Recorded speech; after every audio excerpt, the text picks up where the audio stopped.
हरे कृष्ण। तो हम देख रहे हैं कैसे दक्ष प्रजापति यज्ञ संपन्न करने का भी शुरुआत करेंगे, क्योंकि वहां पे शिव जी और ब्रह्मा जी सहित सभी देवी देवता यज्ञ के स्थल पर गए हैं, दक्ष प्रजापति के समक्ष गए हैं। और अभी जिस प्रकार ब्रह्मा जी तथा सभी देवी देवता ने शिव जी के चरणों में प्रार्थना की कि ये यज्ञ संपन्न होना चाहिए, और जब तक आप उस यज्ञ में नहीं आएंगे तब तक वो यज्ञ पूर्ण नहीं होगा। यज्ञ का जो फल मिलने वाला है उसमें सफलता प्राप्त तभी होगी जब आप उस यज्ञ में उपस्थित होंगे। और इस प्रकार के द्वारा सभी द्वारा प्रार्थना करने से शिव जी अब यज्ञ के स्थल पर पहुंचे हैं। और दक्ष प्रजापति अभी देख रहे हैं कि शिव जी सहित सभी देवी देवता वहां पर उपस्थित है, और किसे वो दक्ष प्रजापति अपने आप को बहुत लज्जित महसूस कर रहे हैं। वो सोच रहे हैं कि इतने बड़े शिव जी को भी मैंने अपमानित किया है। तो अभी देख रहे हैं कि इस श्लोक नंबर 13 में दक्ष प्रजापति अभी शिव जी की चरणों में अपनी स्तुति गान कर रहे हैं, और जो जिस प्रकार से उनके चरणों में अपराध किया है उसकी क्षमा याचना भी करना चाह रहे हैं। और बताया जा रहा है कि कैसे श्लोक संख्या 11 में बता रहे हैं कि राजा दक्ष ने शिव की स्तुति करनी चाहिए, किंतु अपनी पुत्री सती की दुर्भाग्यपूर्ण मृत्यु का स्मरण हो आने से उनके नेत्र आंसुओं से भर आए और शोक से उनकी वाणी अवरुद्ध हो गई, वह कुछ भी न कर सका। अभी उनको वो मतलब वो कॉन्शियसनेस उनका जागृत हो गया है। उनका जो अपना जो गर्व तथा अहंकार के कारण, मैं दक्ष प्रजापति हूँ, मैं इतना बड़ा राजा हूँ, मैं कुछ भी कर सकता हूँ, मेरा एक आदेश पर सभी देवी देवता मेरे यज्ञ स्थल में उपस्थित हो सकते हैं। और जब ऐसा उनमें वो अहंकार हो गया था और उन्होंने देखा कि कैसे मेरे अहंकार के कारण ही मेरी प्रिय पुत्री सती है, उन्होंने अपना शरीर त्याग दिया है, और यही इसी यज्ञ कुंड में उन्होंने अपना शरीर देह त्याग किया है, उसको वो उनको वो तुरंत स्मरण हो आया कि किस प्रकार मेरे गलत आचरण से ये सब संभव हो चुका है। तो इसलिए उनके अभी वो शोक कर रहे हैं, और वो शिव जी की स्तुति करना चाह रहे हैं, लेकिन अभी वो समझ नहीं पा रहे हैं कि मैं उनका किस प्रकार से स्तुति कर रहा हूँ, इसलिए वो कुछ बोल नहीं पा रहे हैं। और श्लोक संख्या 12 में बताया जा रहा है कि उन्होंने अपने वो पुत्री के प्रति प्रेम में विवल हो रहे हैं, और वो अभी मतलब वो अपना पूर्ण रूप से अभी सोच रहे हैं कि किस प्रकार मैंने गलत कार्य किया है, कि मैं अपने स्तर को कैसे भूल चुका हूँ, और मुझे अभी उसको पुनः समझ लेना चाहिए कि मैं एक दक्ष प्रजापति हूँ, और मेरा कर्तव्य है प्रजा को उत्पन्न करना, मेरे जो प्रजा है उसका संरक्षण करना, और मैं खुद अपनी पुत्री का ही संरक्षण नहीं कर पाया हूँ। इस प्रकार से उनके मन में शोक हो रहा है। लेकिन जब उन्होंने देखा कि जो शिव जी है, जिनकी पत्नी स्वयं माता सती है, उनका अपनी पत्नी को खो देने पर भी वो अत्यंत शांत हो चुके हैं, और पूरी तरह से निष्ठा पूर्वक भगवान का नाम कर रहे हैं, जप कर रहे हैं। उन्होंने अनेक अनेक तपस्या वो करते हुए हम लोगों ने देखा है।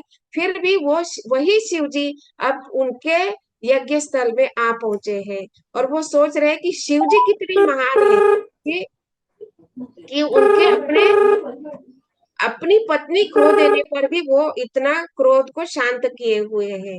जबकि हम सब जानते हैं कि शिव जी का कार्य है क्रोध को प्रकट करना। दैट मीन्स वो क्या होता है कि जब उनको तमोगुण का प्रतिनिधि कहा गया है, तमोगुण सबसे श्रेष्ठ सबसे सर्वोत्कृष्ट सर्वश्रेष्ठ तमोगुण जो कहा गया है वो क्रोध को प्रकट करना। और ये कार्य भगवान के द्वारा दिया गया है, क्योंकि ये सृष्टि जो भौतिक सृष्टि भगवान ने बनाई है जीवों की भोग के लिए। लेकिन ये भी बताया गया है कि जब आप भोग की इच्छा पूर्ण हो जाए तो पुनः आपको भगवत धाम आना है। लेकिन क्या होता है कि जीव इस भौतिक जगत में इतना फंस जाता है, इतना उलझ जाता है, इतना उलझ जाता है कि वो भूल जाता है कि मुझे वापस घर भी जाना है। जैसे बच्चा खेलने के लिए बाहर जाता है और मम्मी बोलती है देखो इतने बजे वापस आना है, हाँ, लेकिन क्या होता है, बच्चा खेलने के लिए जाता है लेकिन खेलने में इतना मग्न होता है, इतना मग्न हो जाता है कि वो भूल जाता है कि मम्मी ने मुझे बोला था कि वापस घर आना है। तो उस समय माँ क्या करती है, माँ बहुत क्रोधित हो जाती है, और वो क्या करती है, एक डंडा लेती है, पीठ के पीछे छुपा के लेके जाती है। हाँ? और उसको बोलती है चलो घर आ जाओ घर। लेकिन वो बच्चा इतने खेल में मग्न रहता है कि वो बोलता है मैं और भी खेलना चाहता हूँ। फिर उसको समझ में आता है कि मैंने गलती किया है। वो बोलता है कि देखो मम्मी, मैं आऊंगा लेकिन आप मुझे दंड मत देना, मुझे मारना नहीं। तो माँ क्या बोलती है, हाँ मैं नहीं मारूंगी, बिल्कुल भी नहीं मारूंगी। लेकिन जैसे उसको घर में लेके आती तो बहुत पीटती है, क्योंकि वो सजा देती है, उसको दंड देती है। क्यों देती है? दैट मीन्स वो सिखाना चाहती है कि तुम्हें अपने जो कार्य है वो समय के अनुसार ही करना चाहिए। मतलब तुम्हें खेलने के जो लिए जो अनुमति दी गई थी, उतना टाइम तक ही खेलना है। उसके बाद आपको पढ़ाई करना है, आपको खाना टाइम पे खाना है, आपको समय पर सोना है, जिससे आप अगले दिन समय पर उठकर स्कूल बराबर से जा सकते हो। अपना शरीर का भी ध्यान आपको रखना है। तो इस प्रकार माँ बोलती है कि मैं तुम्हें सजा नहीं दूंगी, लेकिन आने के बाद उसको सजा देती है। उसी प्रकार यहाँ पे जब महासंकर्षण देखते हैं कि जो जीव है ये भोग की इच्छा से इस भौतिक जगत में तो आए हैं, लेकिन वो इतने उसमें भूल गए कि वो अपनी जो स्थिति है, हम भगवान के अंश है, हम आत्मा है, हमारा ये घर, ये ये भौतिक जगत घर नहीं है, हमें भगवत धाम जाना है। इतना सुविधा सुख सुविधा में, धन ऐश्वर्य में इतना उलझ जाता है कि वो जन्म जन्म तक भव बंधन में पड़ा रहता है, जन्म मृत्यु के चक्र में फंस जाता है। और जब ये हो जाता है तो महासंकर्षण, हम सब जानते हैं कि वो सदा शिव है, और वो क्या करते हैं, क्रोध अपना प्रकट करते हैं कि जीवों को सुविधा दी थी लेकिन वो सुविधा का दुरुपयोग कर रहे हैं और हमेशा ही जन्म मृत्यु के चक्कर में फंस रहे हैं। तो इसलिए महासंकर्षण रुद्र तथा शिव जी के रूप में क्रोध को प्रकट करते हैं। और जब वो क्रोध का प्रकट करते हैं तो हम सब जानते हैं कि जब शिव जी को क्रोध करते हैं तो सब क्या होता है, वो तांडव करने लगते हैं। और उस समय महासंकर्षण के मुख से अग्नि निकलती है।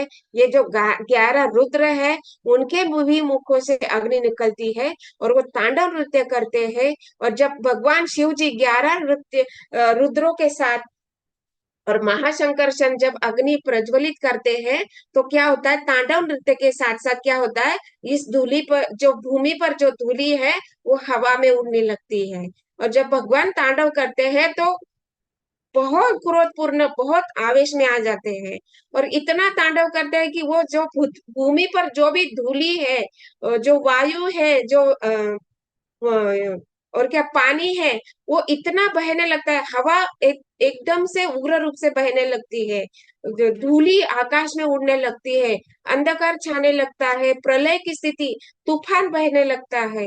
तो इस प्रकार जब भगवान क्रोधित हो जाते हैं, महाशंकर्षण शिव जी 11 रुद्र तांडव करते हैं, तो पूर्ण रूप से प्रलय की स्थिति हो जाती है, क्योंकि वो क्रोधित हो चुके हैं कि भगवान ने आपको बोला है कि आपको उतना टाइम तक भोग करना है, लेकिन आप वो भूल चुके हैं। जन्म जन्म तक, करोड़ों जन्म तक आप इस जन्म मृत्यु के चक्र में फंस गए हो, इतना सुविधा देने पर भी। इसलिए वो क्रोध में आकर फिर वो प्रलय का स्थिति करते हैं। तो इस प्रकार देखते हैं कि ये शिव जी इतना शक्तिशाली है कि वो अपने इच्छा से इस ब्रह्मांड के ऊपर संवार कर सकते हैं, प्रलय की स्थिति निर्माण कर सकते हैं। और ऐसे शिव जी अपने पति पत्नी को खो चुके हैं, और ऐसे शिव जी यहाँ पर यज्ञ स्थल पर आए हैं, और उन्होंने अपने क्रोध को शांत किया है, क्योंकि वो पूर्ण रूप से कृष्ण भावना भावित है, वो अपनी चेतना में पूर्ण रूप से स्थिर है, क्योंकि उनको पता है कि संवार का कार्य अभी मेरा अभी तक नहीं है, अभी तक मुझे तपस्या के लिए, जैसे ब्रह्मा जी ने बोला ना कि जैसे ही ब्रह्मा जी के दोनों भवों के बीच से रुद्र प्रकट हुए, तो वो जोर जोर से चिल्लाने लगे। जो 11 रुद्र प्रकट हुए, तो उन्होंने क्या, जोर जोर से चिल्लाने लगे, और वो तमोगुण के होने के कारण बहुत प्रलय की स्थिति, मतलब वहां पे अनेक अनेक अस्त व्यस्त करने लगे, ब्रह्मांड को निगलने लगे वो। ये जो 11 रुद्र आया है हम लोगों ने सेकंड कैंटो में, ये सब वर्णन है। जब वह रुद्र प्रकट हुए ना ब्रह्मा जी के दो भवों के बीच से, तो उन्होंने इस ये सारे ब्रह्मांड को वो निगलने लगे। तो इस प्रकार क्या हो रहा था, वो जो कार्य था सृष्टि का, उसमें बाधा आने लगी। और ब्रह्मा जी ने देखा कि ये 11 रुद्र जो प्रकट हुए, ये सारे फिर ब्रह्मांड को निकल जाएंगे, फिर मुझे पुनः सृष्टि करने लगी। इसके लिए तो मैंने उनको जन्म नहीं दिया है ना। तो इसलिए जब ब्रह्मा जी ये सब देखते हैं कि ये ब्रह्मांड का नाश करने लगे हैं, तो उन्होंने उन रुद्रों को आज्ञा दी कि आप अभी तपस्या में कार्य करें, तपस्या में लीन हो जाए, जिससे आप जब भगवान को प्रसन्न करो तपस्या के द्वारा, और भगवान आपको आदेश देंगे कि आपका यह जो संवार का कार्य है कभी करना है, इसके लिए आपको तपस्या के द्वारा आदेश प्राप्त होगा। तो इसलिए हम देखते हैं कि शिव जी हमेशा ही कैलाश पर्वत पर तपस्या करते हुए देखे गए हैं।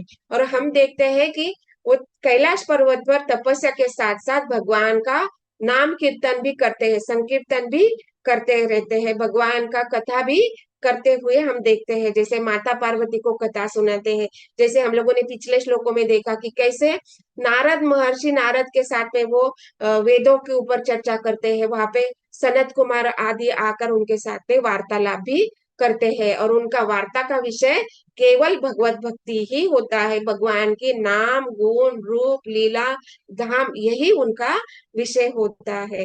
तो इस प्रकार हम देखते हैं कि ये जो रुद्र है, इतना अपने क्रोध को शांत किए हुए उस यज्ञ स्थिति में, यज्ञ स्थान पर आए हैं दक्ष प्रजापति के समक्ष। और वो दक्ष प्रजापति अभी पूर्ण रूप से समझ चुके हैं कि दिख शिव जी का स्तर क्या है, मेरा स्तर क्या है। और मैं यहाँ पे बताया ना श्लोक संख्या 13 में बता रहे हैं कि वो जो शिव जी के प्रति मैंने इतना बड़ा अपराध किया है, इतने महान शिव जी है, उनके प्रति मैंने अपराध किया है, और वो उन्होंने अपने ब्राह्मण गुण को बनाए रखा है। शिव जी ने सारे ब्राह्मण गुणों को बनाए रखा है, लेकिन मैं स्वयं एक ब्राह्मण पुत्र होने के बावजूद अपने गुणों को मैंने नहीं बनाए रखा है, मैंने उन गुणों को पूर्ण रूप से त्याग किया। जैसे कि बताया गया ना कि एक ब्राह्मण जो होता है बहुत आत्म संयमी होता है, वो शांत होता है, धीर होता है, सत्यता प्रिय होता है, कभी भी किसी के ऊपर अकारण ही क्रोध प्रकट नहीं करता है। और यहाँ पे हम देख रहे हैं कि दक्ष प्रजापति शिव जी के ऊपर कितना क्रोध प्रकट कर रहे हैं और कितना अपराध कर रहे हैं। ब्राह्मण कभी भी किसी के ऊपर क्रोध नहीं दिखाता है, कभी भी श्राप नहीं देता है। लेकिन ऐसे जो ब्राह्मण जो अपने ब्राह्मण को पद को खो चुके हैं, वो ऐसे गलत कार्य करते हैं। और इस प्रकार उन्होंने देखा कि इतने महान शिव जी, वो उन्होंने मुझे क्षमा याचना मतलब क्षमा प्रदान किया है, उन्होंने मुझे माफ कर दिया, इसलिए वो इस यज्ञ स्थल में आए हैं। यदि उन्होंने मुझे माफ नहीं किया होता, तो वो इस स्थल पर नहीं आते थे। इस प्रकार दक्ष प्रजापति अभी अपने मन में सोच विचार कर रहे हैं कि शिव जी कितने महान हैं।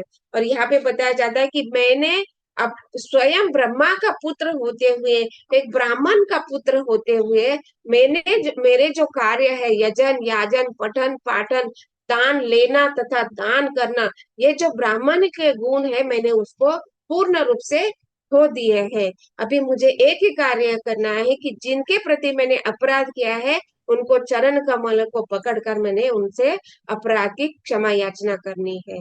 इस प्रकार दक्ष प्रजापति अभी अपने जो ब्राह्मण का स्वरूप है उसको पुनः प्राप्त करना चाहते हैं, अपना जो स्वभाव है उसको पूर्ण प्राप्त करना चाहते हैं। इसलिए बताया गया है कि वो अभी शिव जी के चरणों में गिरकर उनसे प्रार्थना कर रहे हैं कि आप मुझे अपराध जो मैंने किया है आपके प्रति, जो अपराध किया है उसके लिए आपने मुझे दंड दिया है।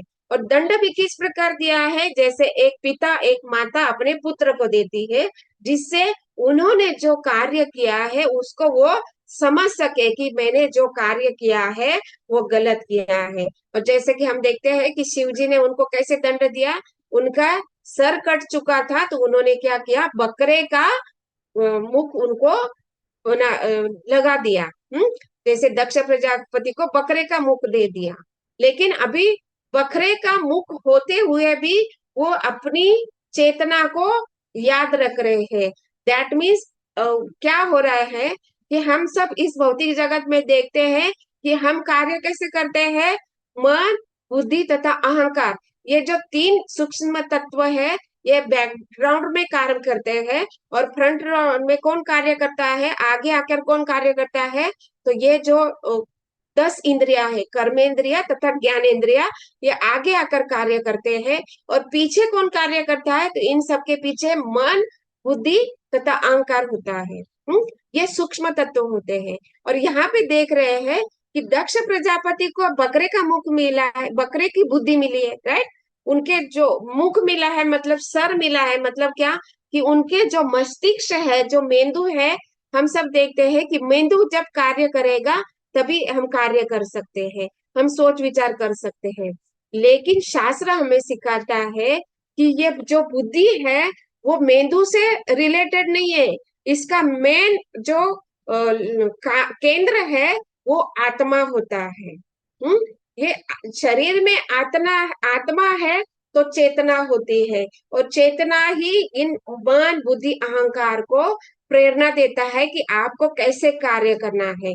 और बुद्धि का कार्य क्या है, उसको कहा गया है सत सत विवेक बुद्धि, मतलब सही कार्य क्या है और गलत कार्य क्या है, इसमें फर्क करना, इसमें अंतर करना। और हम देख रहे हैं कि जब दक्ष प्रजापति को बकरे का मुख रख दिया गया था, तो बकरे के अनुसार उन्होंने कार्य करना चाहिए था, लेकिन यहाँ पे ऐसा नहीं हो रहा है।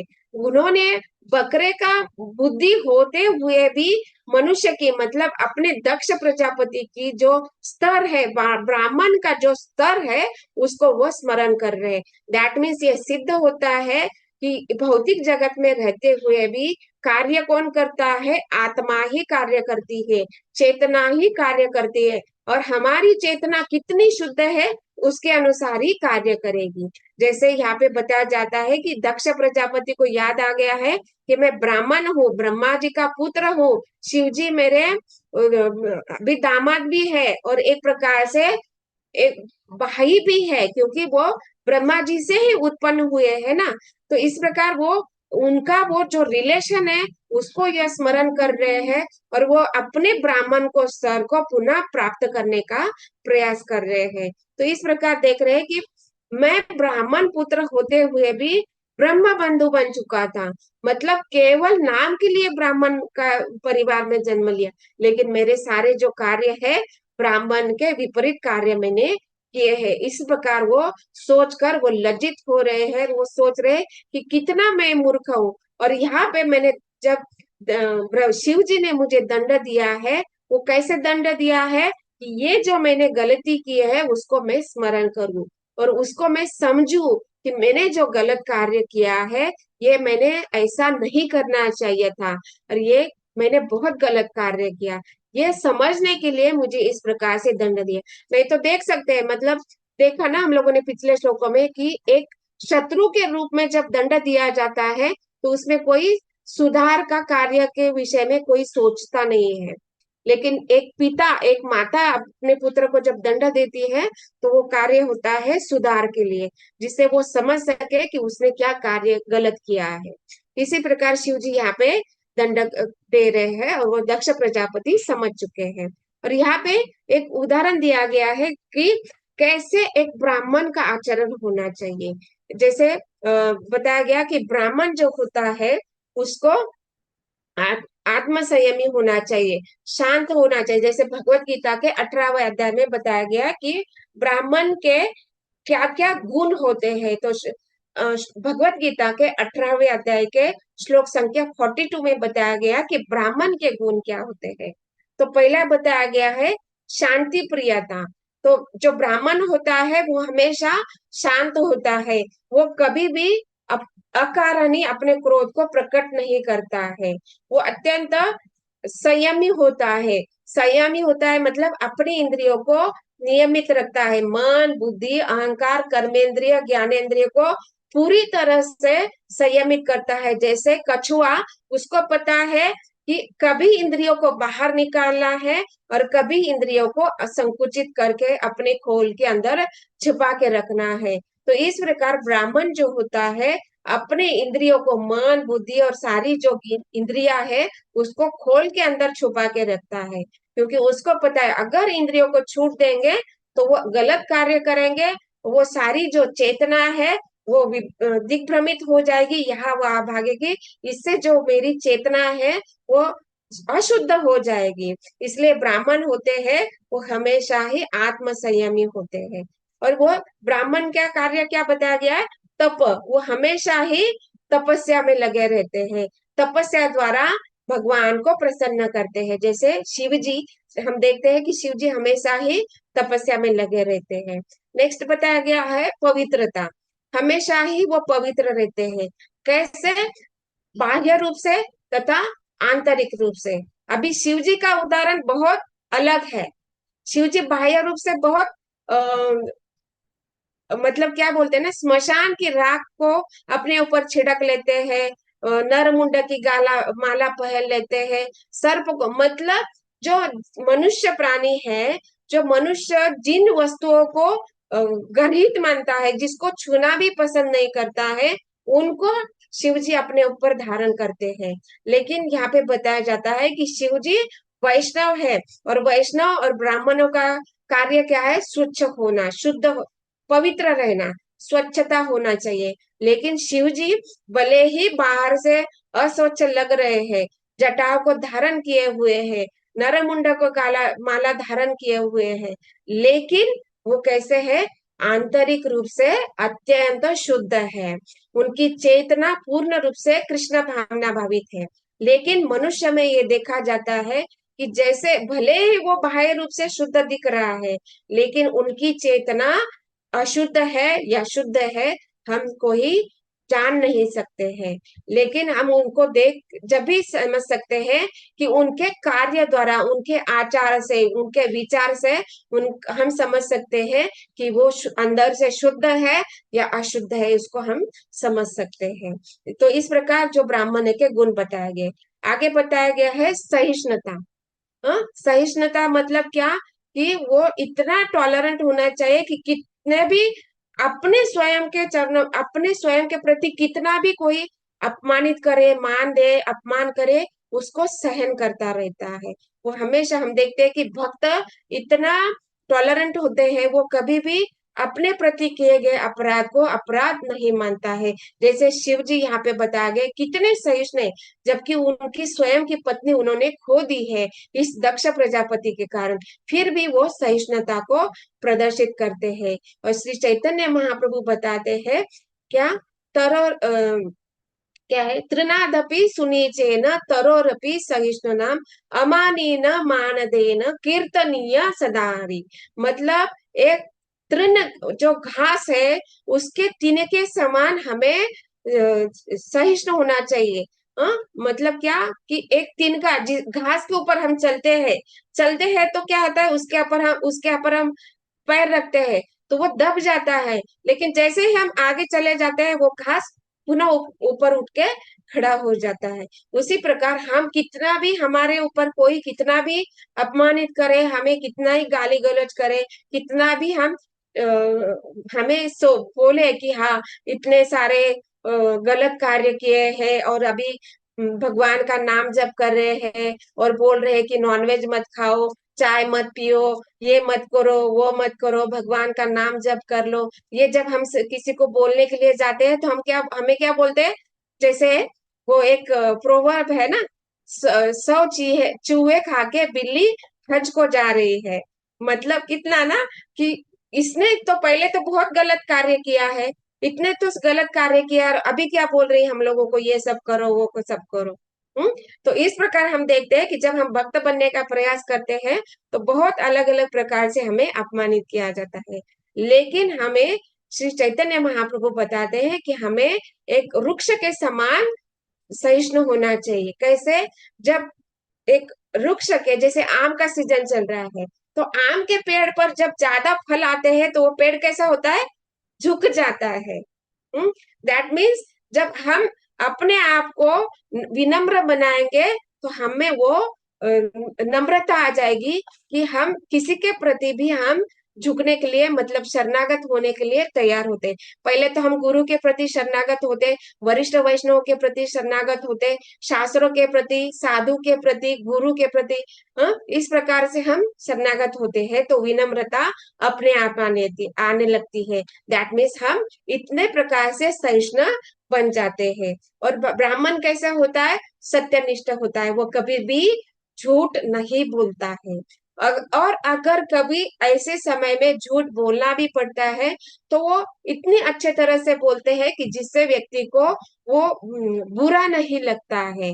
दैट मीन्स वो सत्य को बोलता है, और वो सत्य भी ऐसा बोलता है कि जिसके वो किसी को हर्ट नहीं होता है, किसको बुरा नहीं लगता है। इस प्रकार से सुंदर तरीके से सत्य बोलते हैं, और हमेशा ही सत्य बोलते हैं।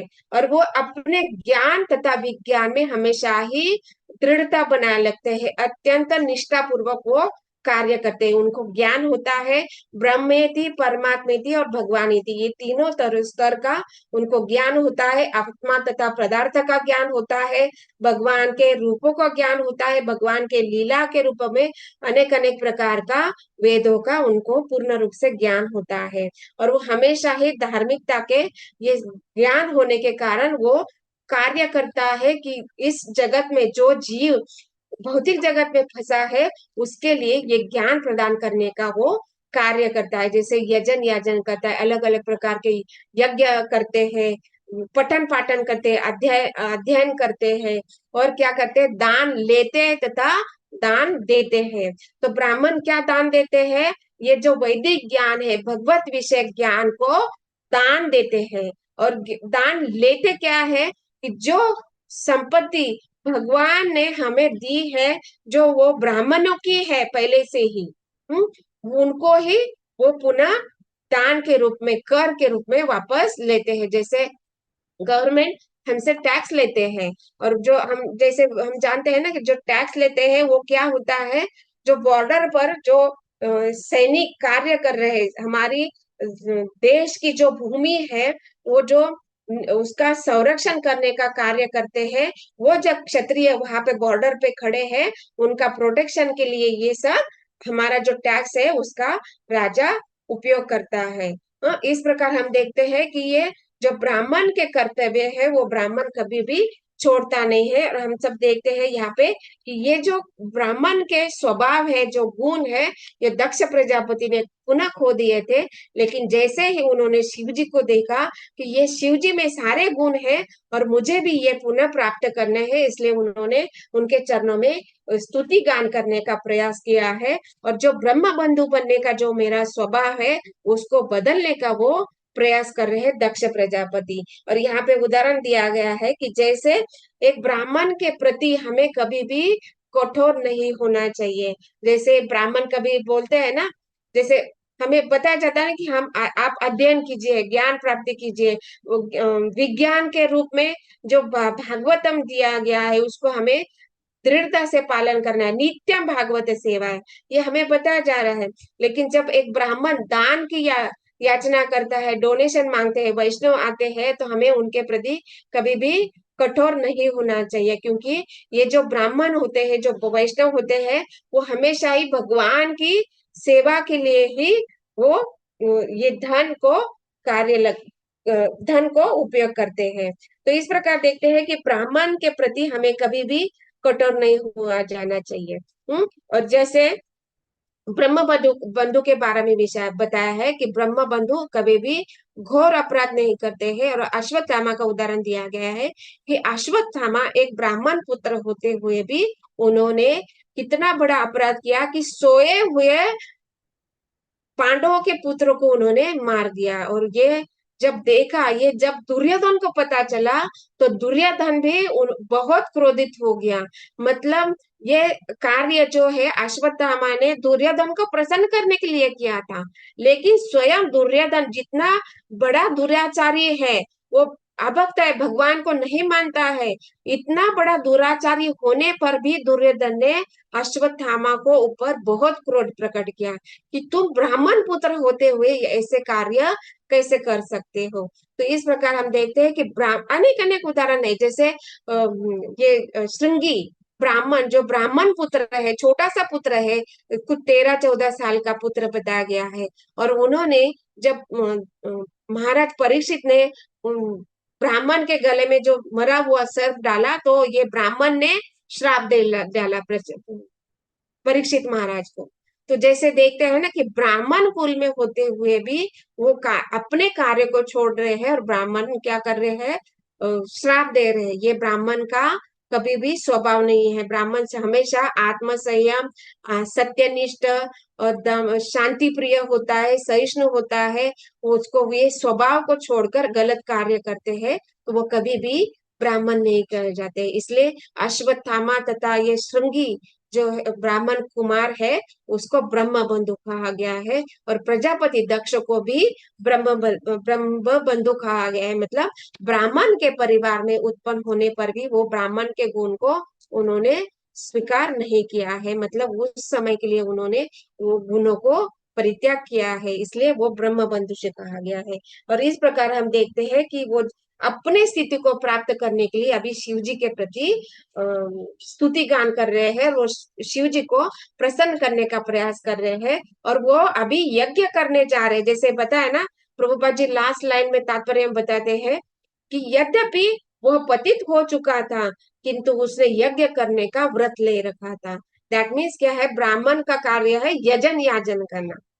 तो यजन करने का कार्य जो ब्राह्मण का कर्तव्य है उसको करने का वो प्रयास कर रहा है। और उससे करने से पहले वो शिव जी की स्तुति कर रहा है। मतलब वो जो अपराध मैंने किया था उसको क्षमा कर दीजिए, और अभी जो मेरा जो ब्राह्मण का जो कर्तव्य है उसको मुझे पुनः संपन्न करना है। और जब तक यज्ञ में आपको आपका भाग नहीं दिया जाएगा तब तक ये यज्ञ सफल नहीं होगा। इस प्रकार आप मुझे क्षमा कर दीजिए और ये इस यज्ञ को पूरी तरह से संपन्न होने दीजिए। इस प्रकार से स्तुति अभी दक्ष प्रजापति शिव जी के चरणों में करेंगे। और यही इस बात को यहाँ पे इस श्लोक में बता रहे हैं। तो ग्रंथ राज श्रीमद् भागवतम की जय, श्रील प्रभुपाद की जय। ओम तत्सत। हरे कृष्ण।